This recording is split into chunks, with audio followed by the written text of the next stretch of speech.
네, 이번 시간에는 우리 2장 생명보험의 이해 이제 마지막 시간이고요. 생명보험과 세금에 대해서 같이 한번 살펴보도록 하겠습니다. 마찬가지로 이것도 모집인 시험에서 다 다루었던 것이니까 기억을 더듬어보시면 될 것 같아요. 첫 번째, 우리 보장성 보험료에 대한 세액공제죠. 우리 이제 소득공제가 아니고 세액공제, 세금을 다 계산하고 마지막 세액에서 공제해 주는 거예요. 대상자는 누구냐면 근로소득자죠. 근로소득자. 두 가지가 중요합니다. 일용근로자는 근로소득자이지만 제외가 되는 것이고요. 그 다음에 우리 개인사업자, 연금소득자, 근로소득자가 아니라는 거죠. 이 사람은 대상에서 제외가 됩니다. 그래서 뒤에 가면 연금저축에 대한 세액공제가 나오는데 연금저축의 세액공제는 자영업자, 개인사업자 포함이에요. 그런데 우리 보장성 보험료는 근로소득자만 대상이다. 비교해서 기억해 주시고, 이럴 때 기본 공제 대상자를 피보험자로 하는 보장성 보험에 납입한 보험료가 있다면 원칙적으로 한도는 100만 원, 그리고 세액공제율은 12%가 원칙인 거죠. 그래서 요거는 지방소득세를 뺀 거니까 지방소득세 포함하면 13.2%가 공제가 되는 거고요. 기본 공제 대상자라는 게 누구냐가 이제 밑에 표에 나와 있는 거죠. 그래서 부모, 배우자, 자녀, 형제, 자매인데 소득 기준이 있죠. 전부 다 연간 100만 원 이하여야 되고요. 이건 공통이니까 100만 원. 그 다음에 부모님 같은 경우는 연세가 많으셔야 돼요. 그 연세 기준은 만 60세. 시험에 만 65세로 많이 나옵니다. 65세 아니고요.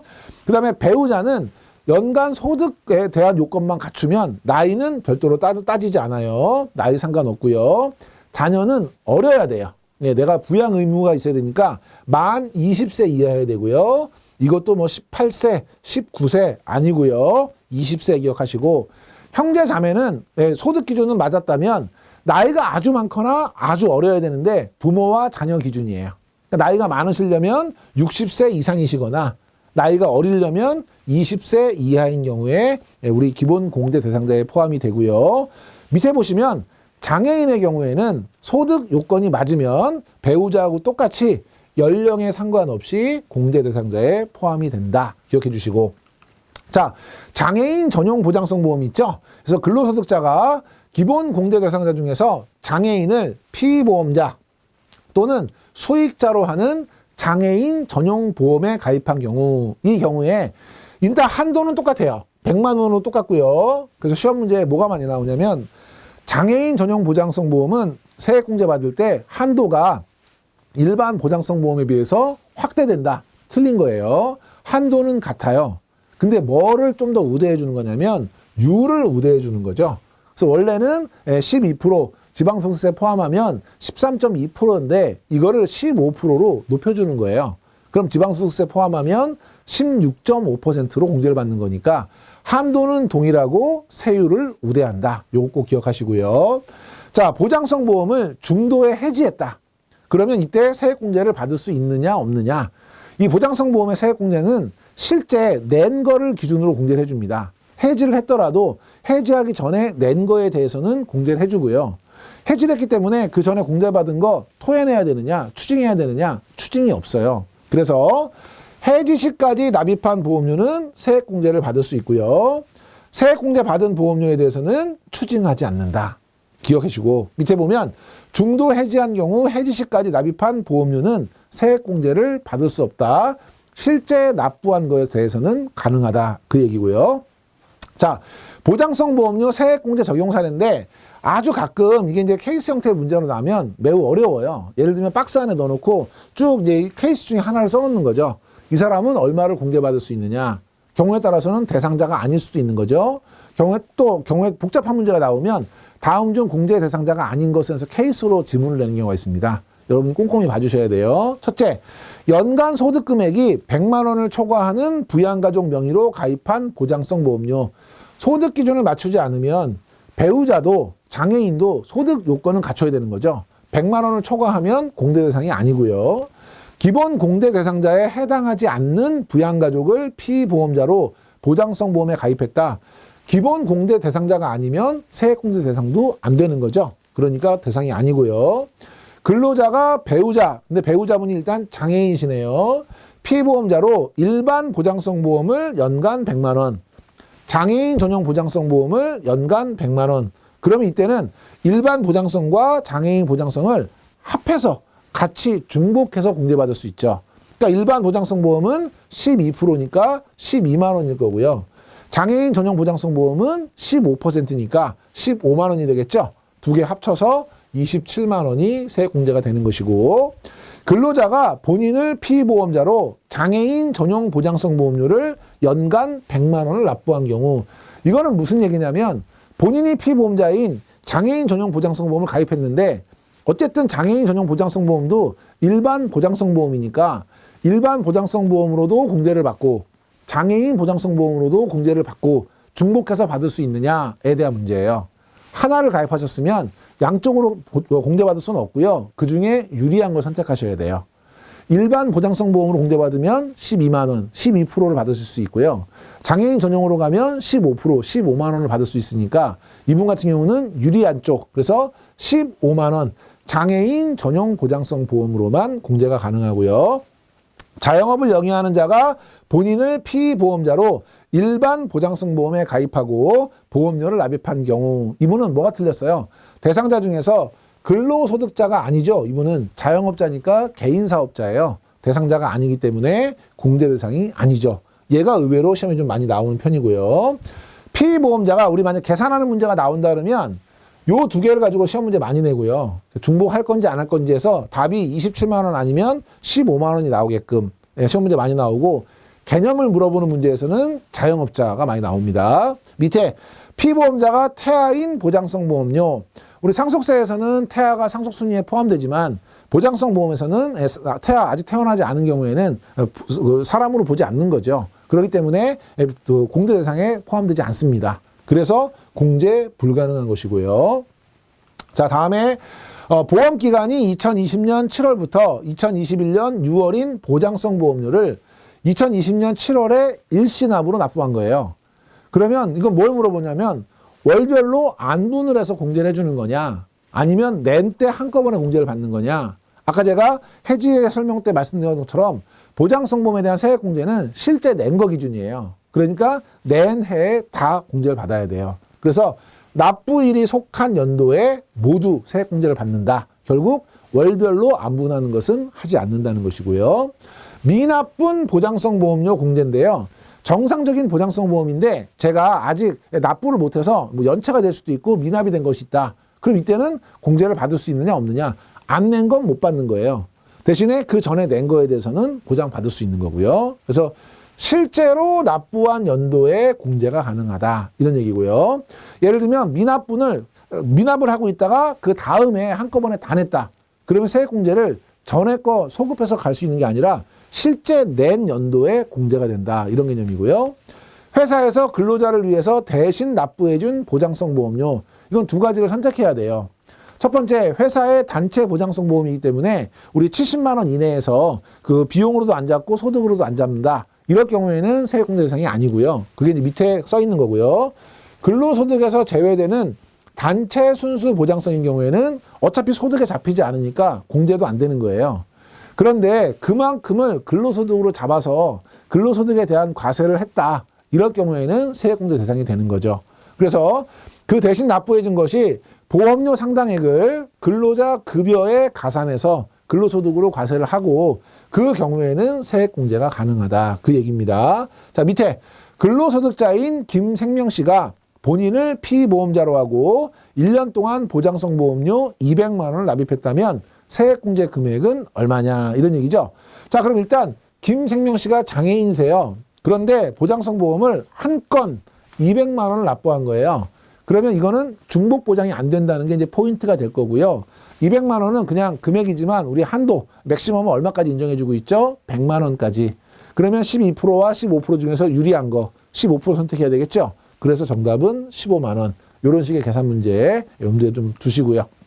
자, 국민건강보험료하고 고용보험료, 노인장기요양보험료, 저희가 흔히 사회보험료라고 표현하는 것들이죠. 이런 것들은 전액 100%를 공제해 주는데 조심하실 거는 세액공제가 아니라 원천적으로 소득에서 빼주는 소득공제를 한다. 그래서 가끔 가다가 이런 것들은 전액 세액공제한다 그러면 전액에 또 막 몰입이 되셔가지고 틀리는 경우가 있어요. 전액공제는 맞고요. 세액공제가 아니고 소득공제다. 꼭 기억해 주시고. 자, 다음에 우리 연금 계좌에 대한 세액공제인데요. 세금 부분에서 제일 많이 나오는 부분 중에 하나죠. 여러분이 잘 챙겨봐 주셔야 되는데. 자, 먼저 연금 계좌는 세제 혜택이 있는 연금저축계좌. 그래서 연금저축보험, 연금저축신탁, 연금저축펀드가 해당이 되는 거고요. 여기에 이제 퇴직연금계좌를 더해주죠. 퇴직연금계좌는 확정기여형하고 개인 퇴직연금 IRP는 추가 납입을 할 수 있으니까 퇴직연금 계좌에 포함이 되고요.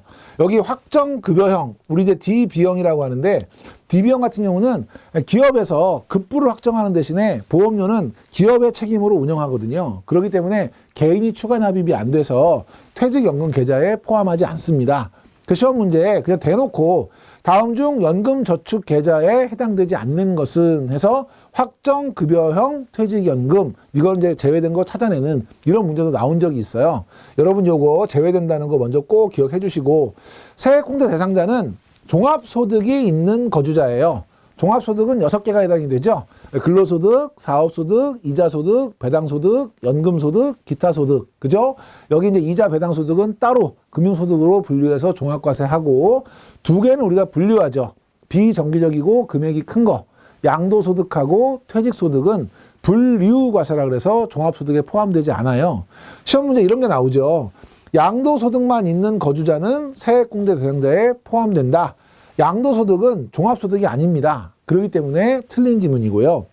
밑에 개인 종합자산관리계좌 ISA 만기가 됐을 때 60일 이내에 연금계좌로 만약에 전환을 한다. 그러면 전환 금액의 10%인데 300만 원 중 적은 금액이니까 맥시멈이 300만 원인 거죠. 300만 원 한도로 그거를 추가해서 세액공제 해주겠다라는 거고요. 전체적으로 종합을 해보면 여기가 이제 핵심이 되겠죠. 시험 문제 아주 많이 나오고 계산 문제로도 나오는 부분이에요. 원칙을 먼저 말씀을 드리면 세액공제는 연금 계좌로는 400만 원까지 공제가 되고요. 퇴직연금을 합산하면 700만 원까지 공제가 되는 게 원칙이고요. 그때 세액공제율은 12%, 지방소득세를 포함하면 13.2% 공제되는 게 원칙이죠. 그런데 여기에 예외가 몇 가지가 있는 거죠. 첫 번째 예외, 저소득층. 저소득층은 종합소득 4천만 원 이하, 그 다음에 총 급여액이 5,500만 원 이하인 경우, 이 경우에는 한도는 똑같이 400만 원, 700만 원이에요. 그런데 공제율을 15%로, 지방소득세를 포함하면 16.5%로 높여주고요. 최근에 법이 개정이 돼서 50세 이상인 분들에 대해서는 3년간 한시적으로 이 공제 한도를 높여주죠. 200만 원을 높여서 연금계좌 400만 원이던 것을 600만 원으로, 그리고 퇴직연금을 합산하면 900만 원으로 한도가 높아지고요. 또 하나의 예외가 고소득인 경우, 저소득하고 반대인 거죠. 고소득인 경우에는 종합소득이 1억 원 초과인 경우, 총 급여액이 1억 2천만 원 초과인 경우에는 얘는 율은 똑같이 12%예요. 그런데 한도를 낮춰주죠.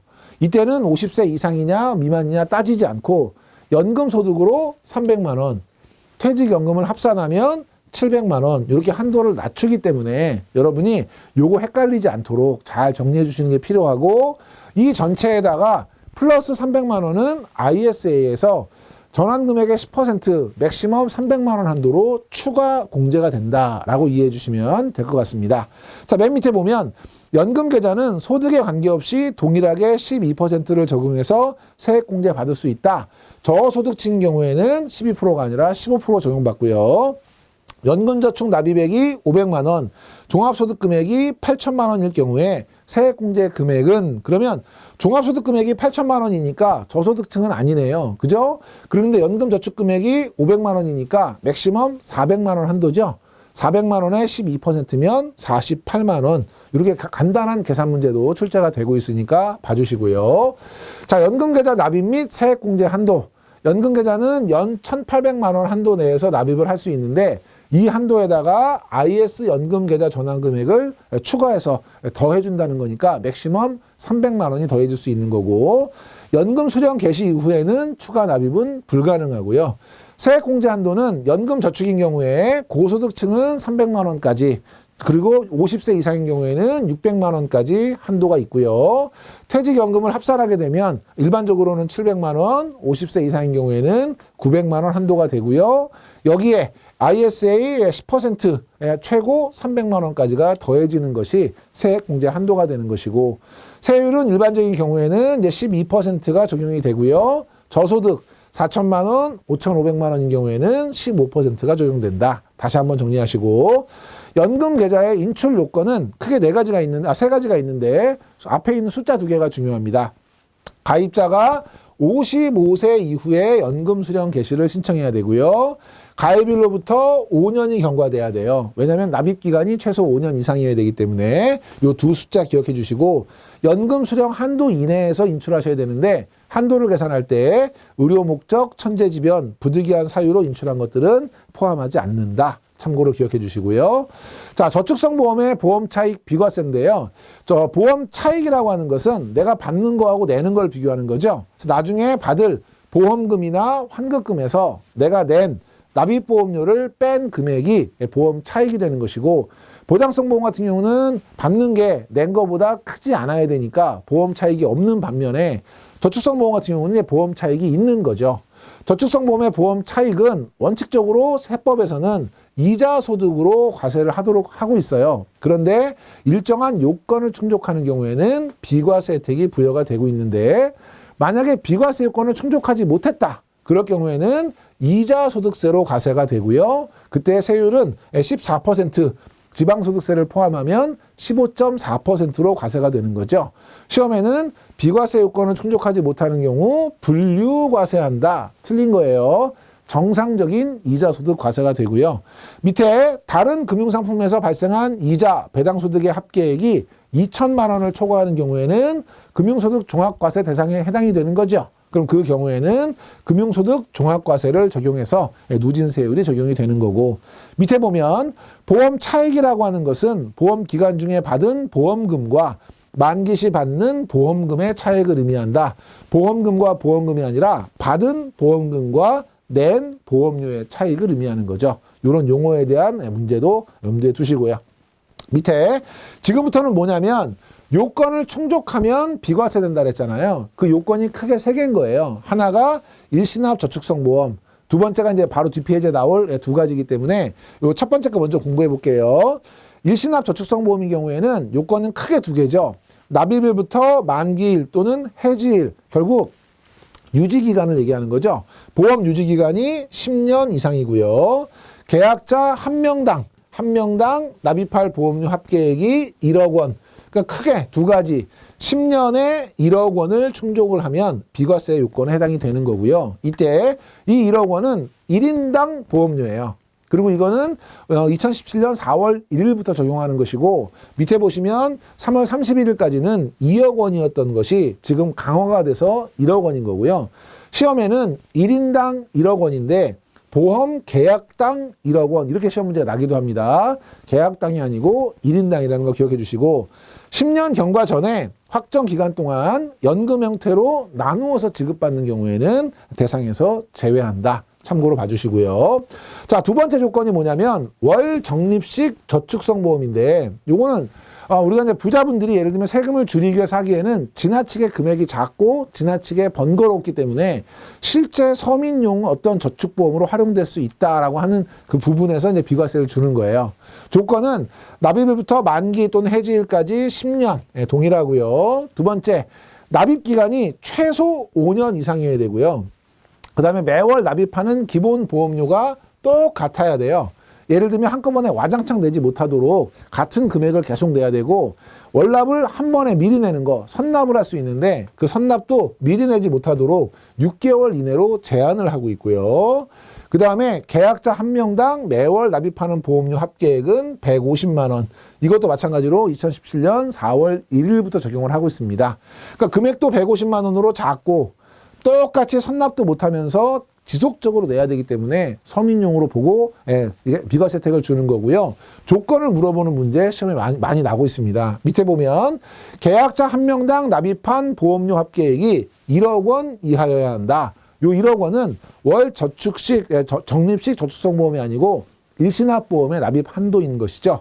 자, 마지막 세 번째는 종신형 연금보험이에요. 이거는 죽을 때까지 연금으로 받고 노후자금 이외로는 사용할 수 없는 형태의 연금보험이거든요. 첫째, 보험료 납입 계약기간 만료 후 55세 이후부터 사망 시까지 연금으로 종신연금을 받아야 되는 것이고, 두 번째, 연금 이외의 형태, 예를 들면 한꺼번에 일시납으로 받거나 이런 것들이 금지돼야 되고, 세 번째, 사망을 하더라도 상속 같은 것들을 하지 못하도록 계약뿐만이 아니라 연금 재원이 소멸이 돼야 되고, 개시 이후에 어떠한 경우에도 중도 해지를 할 수 없는, 그러니까 예를 들면 중도 해지도 못하고 사망하면 없어지고, 그리고 연금 이외의 방법으로 찾을 수도 없고 하기 때문에 순수하게 노후자금 목적이라고 보고 비과세를 해주는 거예요. 시험 문제에는 55세를 60세, 65세 이렇게 내기도 하고요. 맨 밑에 보시면 종신형 연금보험은 최초 납입일부터 납입기간이 5년 이상이어야 된다. 여러 가지를 공부하다 보면 헷갈리는 거죠. 납입기간이 5년 이상이어야 되는 거는 위에 있는 월 적립식 저축성 보험이고요. 종신형 연금보험에는 그런 제한은 별도로 두고 있지 않습니다.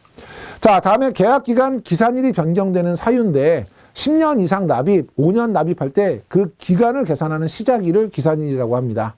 계약자 명의가 달라졌다든지 보장성 보험에서 저축성 보험으로 바꿨다든지 아니면 기본보험료의 한 배를 초과해서 보험료를 증액했다든지 이런 경우에는 그 변경한 날짜가 최초 기산일로 바뀌는 거예요. 그러니까 예를 들면 A라고 하는 사람이 5년 동안 납입을 했는데 B라는 사람으로 계약자 변경을 했다. 그러면 B는 그 변경한 날짜부터 다시 시작한다. 이런 개념이고요. 조건보다는 이제 최초 납입일이 변경일이다 정도 기억해 주시면 될 것 같고, 분리과세. 사적 연금소득 합계액이 연 1,200만 원 이하인 경우에는 분리과세로 납세 의무를 종결할 수 있습니다. 종합소득의 6가지 소득 중에서 연금소득이 있잖아요. 분리과세가 안 되면 합해져서 종합과세가 되는데 연 1,200만 원이니까 월 100만 원까지는 그냥 원천징수로 납세 의무 종결할 수 있도록 해주겠다. 그 얘기고요. 55세 이후에 수령을 하거나 가입일로부터 5년 경과하고 연금 수령 한도 내에서 수령을 하면 이게 이제 결국 인출 요건을 이제 갖추는 것이고요. 연금 수령 요건을 미충족하게 되면 기타 소득으로 과세하죠. 세율은 15%. 그래서 16.5% 과세가 됩니다. 이게 시험에 의외로 많이 나옵니다. 그래서 맨 밑에 보시면 연금저축보험 가입하고 해지할 경우, 그러면 요건을 미충족한 경우죠. 이때 어떤 소득으로 과세되는가? 1번 연금소득, 2번 기타소득, 3번 이자소득 이렇게 나오는 거죠. 기타소득으로 과세됩니다. 15%도 같이 기억하셔야 되고요. 연금 수령 요건을 충족하면 연령에 따라서 연금을 받는 나이에 따라서 70세 미만인 경우에는 5%, 지방소득세 포함해서 5.5%, 70세부터 80세까지는 4.4%, 80세 이상은 3%인데 중요한 게 연금 계약이 만약에 종신으로 연금을 받는 종신계약이다. 그러면 4%예요. 그럼 이 두 개가 중복이 되면 그중에서 낮은 세율을 적용합니다. 그리고 시험 문제 보시면 65세이신 분이 종신계약으로 연금을 받는다. 그러면 연금에 대해서 세율은 5%를 적용한다. 65세인가 연령으로 보면 5%예요. 70세 미만이니까. 맞는 것처럼 보이지만 종신계약은 4%거든요. 그러면 5%와 4% 중에서 낮은 걸 적용해야 되니까 얘는 4%로 과세가 됩니다. 이런 형태의 문제 기억해 주시고, 퇴직소득을 연금 수령하는 연금 같은 경우에는 예전에는 우리 원천징수한 거 그 세율에 60%를 일괄적으로 적용했는데요. 지금은 수령 연차에 따라서 10년 이하인 경우에는 70%, 10년 초과인 경우에는 60% 적용하고 있어요. 상대적으로 빈도는 좀 낮기 때문에 참고로 봐주시면 될 것 같고요. 비과세 종합저축은 제도죠. 예전에 생계형 저축하고 그 다음에 우리 세금후대 종합저축을 합한 그런 상품인데, 일단 첫 번째 모든 금융기관에서 취급하고요. 그래서 보험회사에서는 판매하지 않는다거나 은행에서만 판매한다거나 틀린 지문이고요. 나이는 65세 이상자, 그 다음에 장애인, 독립유공자 분들이 대상이에요. 시험에는 65세를 만 60세 이상자로 시험 많이 내고 있고요. 제일 많이 나오는 건 한도입니다. 1인당 5천만 원. 이거를 뭐 3천만 원 이렇게 시험에 내고 있으니까 제도니까 기억을 해 주셔야 되고, 요 한도 내에서 이자 배당 소득에 대해서 비과세가 되는 이런 제도고요. 자, 다음에 변액연금하고 연금저축을 비교하는 거죠. 연금저축은 이제 세제 혜택이 있는 상품이에요. 변액연금은 생명보험회사에서 판매하고요. 연금저축은 모든 금융기관이 판매하죠. 만약에 변액연금에서 비과세를 받고 싶다. 그러면 일시납보험, 월적립식 저축성보험, 종신형 연금보험에 비과세 요건을 갖추셔야 되는데 그냥 연금저축 같은 경우는 보험료 납입이나 인출조건만 충족하면 세제 혜택을 받을 수 있고요. 납입할 때 연금보험은 아무것도 없지만 연금저축보험은 세액공제를 받을 수 있는 거죠. 그렇죠? 세액공제를 받는 대신에 우리 나중에 보험금, 연금을 받을 때는 세금을 내셔요.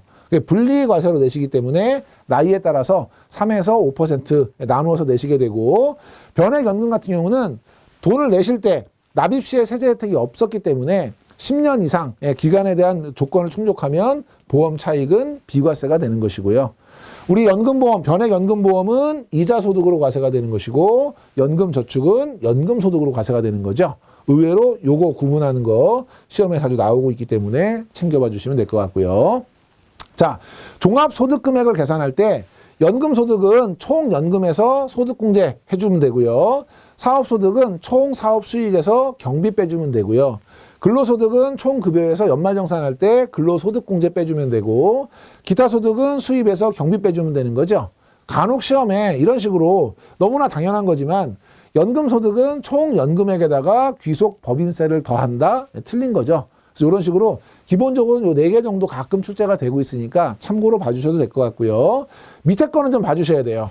종합소득세에 대한 세율이죠. 세율은 우리 6%부터 42%까지 구간별로 누진세율을 적용하고 있는데 다 외우시지는 못하더라도 맨 아래 맨 위에는 기억하자 그랬죠. 그래서 1,200만 원 이하 제일 아래는 6%고요. 5억 원 초과 제일 위에는 42%예요. 요 숫자만큼은 좀 적어도 기억을 해주셔야 되고 시험 문제에 종합소득 과세 표준이 1,200만 원 이하인 경우 적용세율은 8%다. 8%가 아니라 6%죠. 이런 문제가 좀 출제가 되고 있고요. 자, 금융재산 상속공제 시험에 아주 많이 나옵니다. 상속재산 중에 금융재산이 있다. 그러면 2천만 원 이하인 경우에는 전액 공제해 주고요. 2천만 원에서 1억 원까지는 무조건 정액으로 2천만 원 공제해 주고요. 1억이 초과가 되면 20% 공제를 해주는데 최고 한도는 2억 원까지예요. 그래서 시험에 1억 원까지다 이런 거 많이 나오고요. 맨 밑에 있는 우리 문제 한번 볼게요. 순금융재산이 8천만 원일 경우에 4천만 원을 공제한다. 8천만 원이면 요 구간인 거죠. 8천만 원이면 무조건 정액으로 2천만 원이니까 틀린 지문이고 보험금이 5천만 원, 예금이 3천만 원, 대출이 1천만 원일 때 금융재산 상속공제 금액은 얼마냐? 재산은 지금 8천만 원이고요. 대출이 1천만 원 있으니까 대출을 빼줘야 되겠죠. 그럼 7천만 원이네요. 7천만 원은 두 번째 구간이죠. 그러면 금액 상관없이 정액으로 2천만 원. 답은 같은 거예요. 그래서 여러분이 이렇게 계산하는 문제도 출제가 되니까 구간별로 전액 2천만 원, 20%, 2억 한도 기억해 주시고 다음에 이제 상속증여세인데요. 상속세에서 우리 실질 과세 원칙이라고 하는 게 뭐냐면 수익자, 돈을 받는 사람하고요. 납입자, 돈을 내는 사람이 다르면 세금을 내고 만약에 같으면 세금을 안 낸다는 거예요. 내가 내고 내가 받으니까. 그래서 나중에 문제가 나왔을 때 여러분이 제일 중요한 거 계약자, 피보험자보다 중요한 게 돈을 받는 사람, 수익자가 누구야? 돈을 낸 사람, 실제 보험료 납입자가 누구야? 이거를 비교해서 같으면 과세 제외, 다르면 세금이 나오는데 돌아가셔서 받으면 상속세, 살아계신 상태에서 받으면 증여세가 되는 거죠. 자, 계약자 피보험자가 아버님이고요. 제가 수익자예요. 근데 돈을 낸 사람이 아버님이에요. 둘이 어때요? 달라요. 그럼 이거는 과세가 되겠네요. 그런데 아버님이 사망하셔서 보험금이 나왔으니까 이건 상속세 과세 대상이고요. 아버님이 계약자, 피보험자가 아버님, 그리고 수익자가 본인인데 문제는 돈을 낸 사람이 나예요. 본인이에요. 같아요. 그러면 아버님이 돌아가셨다 하더라도 내가 낸 돈 내가 받은 거니까 과세 제외되는 거고요. 아버님이 계약자, 어머님이 피보험자, 그리고 수익자 본인인데 납입자가 어머님이에요. 다르네요. 과세가 될 거예요. 그런데 어머님이 사망하셨어요. 어머님이 돈을 내시고 어머님이 사망하셨으니까 이거는 상속세 과세 대상인데 만약에 이때 돈을 아버님이 내셨다. 그럼 아버지가 계약자, 어머님이 피보험자, 돈은 아버지가 내셨고 어머님이 돌아가셨잖아요. 돈 내신 아버님은 살아계시죠? 그 밑에는 상속세가 아니라 증여세가 과세가 되는 것이고요. 자, 계약자 아버님, 피보험자 어머님, 수익자 납입자가 본인으로 같아요. 그럼 이거는 과세 대상에서 제외되는 겁니다. 그래서 요거만 여러분이 기억해 주시면 되고, 밑에는 상속 재산으로 보는 보험금인데요. 네, 보험금이 나온 거죠. 보험금이 나왔는데 상속 재산으로 볼 때 그 보험금에 나오는 보험에 대해서 보험료를 일부는 돌아가신 분이 내시고 일부는 본인이 낸 거죠. 그럼 돌아가신 분이 낸 그 비율만큼은 상속세에 해당이 된다. 이런 개념이에요. 그래서 전체적으로 낸 보험료 중에서 피상속인이 돌아가신 분이에요. 돌아가신 분이 부담한 보험료의 비율만큼은 상속재산으로 보겠다. 자, 우리 문제를 가지고 보면 조금 더 쉬운데요. 아버지 사망보험금이 5천만 원이고요. 납입보험료가 1,000만 원이고 아버님이 600만 원 내셨고 아드님이 400만 원 내셨어요. 이때 상속재산으로 보는 보험금은 얼마냐? 그럼 보험금은 지금 5천만 원이 나왔죠. 그런데 총 보험료 얼마 낸 거예요? 1,000만 원 냈고요. 아버님이 지금 돌아가시기 전에 내신 돈이 600만 원이죠. 그럼 1,000만 원에 600만 원이면 60%잖아요. 그러면 5천만 원의 60%인 3천만 원만큼은 상속세 재원으로 본다. 이런 거예요. 그래서 여러분이 계산하는 문제까지 염두에 두시고 좀 봐주시고. 증여세예요. 증여세도 마찬가지로 실질과세 원칙이죠. 그래서 계약자와 수익자가 다르고 보험금 수령 시점에 납입자가 생존해 계셨을 때는 증여세가 과세가 되는데 예외 조건이 뭐냐? 계약자가 미성년자이거나 무자력자예요. 돈을 낼 수가 없는 사람이죠. 이분이 만약에 계약자로 돼 있다 그러면 돈을 낼 수 없는 사람이 돈을 내는 사람이니까 결국 누구에겐가 받아서 냈을 거 아니에요. 그래서 보험금 전액에 증여세가 부과된다는 거 참고로 보시고요. 자, 내용 볼게요. 계약자 피보험자 중요하지 않다 그랬죠? 수익자가 본인이고 납입자가 아버님이에요. 다르네요. 그러니까 이거는 뭔가 세금이 나오겠네요. 누가 돌아가셨냐면 어머님이 돌아가셨어요. 돈을 내신 분이 아니고 피보험자가 돌아가셨으니까 상속세는 아닌 거고요. 살아계신 아버님이 돈을 내셨으니까 증여세 과세 대상이 되는 거죠. 두 번째, 똑같이 계약자 아버님, 피보험자 어머님이 돌아가셨는데 수익자, 납입자가 같아요. 그럼 이거는 과세 대상에서 제외되는 것이고 본인이 계약자, 본인이 피보험자, 본인이 수익자. 그러니까 이건 뭐냐면 연금이나 저축성보험 같은 경우는 이렇게 가입할 수 있죠. 문제는 돈을 아버님이 내주셨네요. 납입자와 수익자가 달라요. 그럼 당연히 이거는 증여세 과세 대상이고요. 본인이 계약자, 아버님이 피보험자, 본인이 수익자, 납입자도 본인, 연금이 게시됐죠. 그럼 이거는 같잖아요. 지금 수익자하고 납입자가 과세에서 제외되고요. 밑에 본인이 계약자, 아버님이 피보험자, 수익자 본인, 납입자 본인, 어머님이 사망했다. 그럼 증여세가 과세가 되느냐 안 되느냐. 똑같이 지금 본인이 같은데 왜 되지? 라고 봤더니 본인 옆에 별표가 있어요. 이 별표가 뭐냐면 사실상 부모로부터 증여받은 재산으로 보험료를 납입했다면 이 경우에는 같더라도 증여세 과세 대상으로 보겠다. 이런 얘기고요. 그걸 이제 세부적으로 이제 보실 수 있는 게 요 표예요. 첫째로 실질적인 납입자, 수익자가 다를 경우에 첫째, 수익자가 보험료 일부를 납부한 경우 이 경우에는 상속세하고 똑같아요. 보험금에다가 총 보험료 중에 본인이 내지 않은 타인으로부터 증여받아서 납입한 보험료가 있으면 그 비율만큼은 증여세로 보겠다. 이런 얘기인데 두 번째 게 조금 이제 중요해요. 수익자가 다른 사람이 보험료를 낸 게 아니고 증여를 받은 재산으로 보험료를 납부했다는 거죠. 그러니까 아까처럼 전체 1,000만 원 중에 뭐 600만 원 아버님이 내시고 400만 원 내가 낸 게 아니라 1,000만 원을 다 내가 낸 거예요. 그런데 600만 원을 아버지한테 증여를 받아서 냈다. 이런 개념이거든요. 그럼 앞에까지는 똑같아요. 그런데 증여받은 돈을 내가 안 쓰고 보험료로 냈잖아요. 그러니까 그 돈만큼은 빼줘야 된다. 그 얘기거든요. 자, 밑에 문제 한번 볼게요. 1억 원 보험료를 수정했어요. 총 납입보험료는 8천만 원이고요. 6천만 원은 본인이 납입했고 2천만 원은 아버지한테 증여받은 재산으로 납입을 했어요. 그럼 이 경우에 가액이 얼마냐? 그럼 일단 보험금은 1억이 있고요. 전체 보험료 8천만 원 중에서 지금 아버님한테 받은 게 2천만 원이잖아요. 만약에 이 2천만 원을 아버님한테 받은 게 아니라 아버지가 내셨다. 그러면 4분의 1이니까 2,500만 원이 증여세상 가액이 되는 거죠. 근데 밑에 문제는 뭐냐면 내가 돈을 받아서 그 돈으로 내가 낸 거잖아요. 그러니까 그 낸 보험료 2천만 원은 여기서 빼줘야 되는 거예요. 그럼 얼마예요? 500만 원이 가액이 된다. 그 얘기죠. 그렇죠? 그래서 정답은 500만 원. 이런 것도 문제를 잘 보시고 위에 건지 아래 건지 정리해 주실 필요가 있을 것 같습니다. 자, 이렇게 해서 저희가 이제 2장 생명보험의 이해 전부 마쳤고요. 다음 시간부터는 제 3장 변액보험의 이해 계속해서 공부해 보도록 하겠습니다. 이번 시간에 강의 들으시느라고 수고 많이 하셨습니다.